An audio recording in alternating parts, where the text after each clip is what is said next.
Ya, assalamualaikum warahmatullahi wabarakatuh. Alhamdulillah kita bisa bertemu dan masuk lagi kembali. Gimana kabarnya anak-anak semuanya? Baik apa gimana? Ada yang tidak masuk sekolah? Ya, mungkin untuk pertemuan kali ini kita akan membahas perencanaan penggunaan media grafis dan presentasi. Pengenalan media grafis dan presentasi dalam pembelajaran. Grafis berasal dari bahasa Yunani graphikos yang berarti melukis atau menggambarkan dengan garis-garis. Jadi dalam pengertian ini berkenaan dengan unsur gambar, Lupton dan Philippis dalam kurung 204 tutup kurung. Grafis adalah bentuk komunikasi visual yang menggunakan gambar, tipografi, dan elemen desain lainnya untuk menyampaikan informasi atau pesan. Sedangkan menurut Purnomo tahun 2020, desain grafis adalah kombinasi kompleks antara kata-kata, gambar, grafik, foto, dan ilustrasi yang membutuhkan pemikiran khusus dari seorang individu. Dengan kata lain, grafis merupakan proses pemikiran yang diwujudkan dalam kesatuan gambar, teks, ruang, dan warna. Pengertian media grafis menurut nama Sujana dan Ahmad Rifai 2010 mengatakan bahwa media grafis sebagai media yang mengkombinasikan fakta dan gagasan secara jelas dan kuat melalui suatu kombinasi pengungkapan kata-kata dan gambar-gambar. Media grafis ini anak-anak mengutamakan indera penglihatan dengan menuangkan simbol, komunikasi visual, dan simbol pesan yang harus dipahami.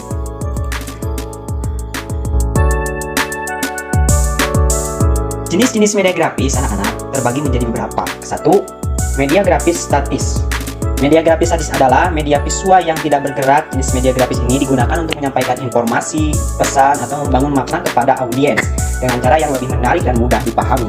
Yang kedua, media grafis dinamis. Media grafis dinamis adalah media visual yang bergerak. Jenis media grafis ini digunakan untuk menyampaikan informasi, pesan, atau membangun makna kepada audiens dengan cara yang lebih menarik, interaktif, dan mudah dipahami. Jenis-jenis media grafis. 1. Media grafis statis. Jenis media grafis statis: gambar, foto, ilustrasi, ikon, dan lainnya. Kalau dalam bentuk diagram yaitu gambaran yang sederhana yang dirancang untuk memperlihatkan hubungan timbal balik yang biasanya disajikan melalui garis-garis simbol, tipe tipografi, huruf, fonts, dan tata letak teks. Jenis-jenis media grafis. 2. Jenis-jenis media grafis dinamis. Jenis-jenis media grafis statis. Contoh video: rekaman gambar bergerak yang dapat digunakan untuk menceritakan kisah, presentasikan informasi, atau mempromosikan produk atau layanan. Kalau dalam bentuk animasi, gambar bergerak yang dapat digunakan untuk menjelaskan konsep yang kompleks atau membuat cerita yang menarik. Gimana? Segini udah kepaham anak-anak semuanya? Nah, kelebihan media grafis. Jadi kita lanjut kalau sudah paham ya. Kelebihan media grafis dalam proses pembelajaran. 1. Dapat mempermudah dan mempercepat pemahaman siswa terhadap pesan yang disampaikan. 2. Dapat dilengkapi dengan warna-warna sehingga lebih menarik. 3. Pembuatannya mudah dan harganya murah. 4. Memperbesar perhatian peserta didik. Jadi gitu anak-anak, kelebihan media grafis teh banyak kelebihannya. Mungkin gak cuma 4 kalau kita teliti, ada banyak lah gitu.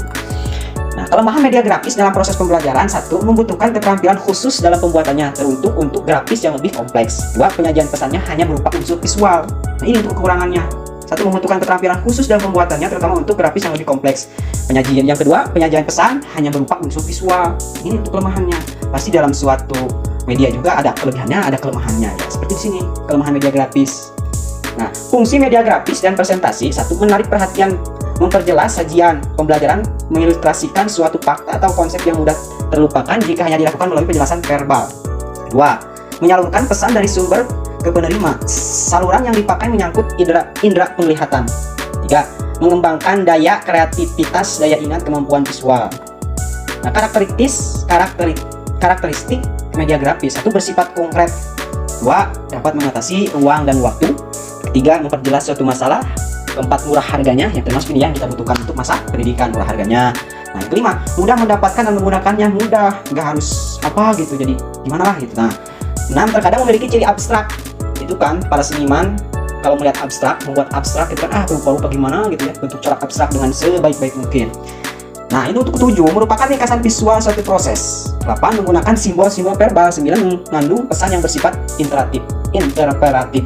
Nah, itu mungkin semuanya ngerti, gampang banget gitu lah dalam pembelajaran ini. Mungkin ya sedikit-sedikit yang kalian tahu, mungkin dari orang lain atau kalian tahu sendiri. Contoh diagram bisa, grafik. Nah, itu seperti yang digambar itu kan udah Kita tutup pembelajaran ini dengan bacaan Alhamdulillah. Semuanya yuk barengan.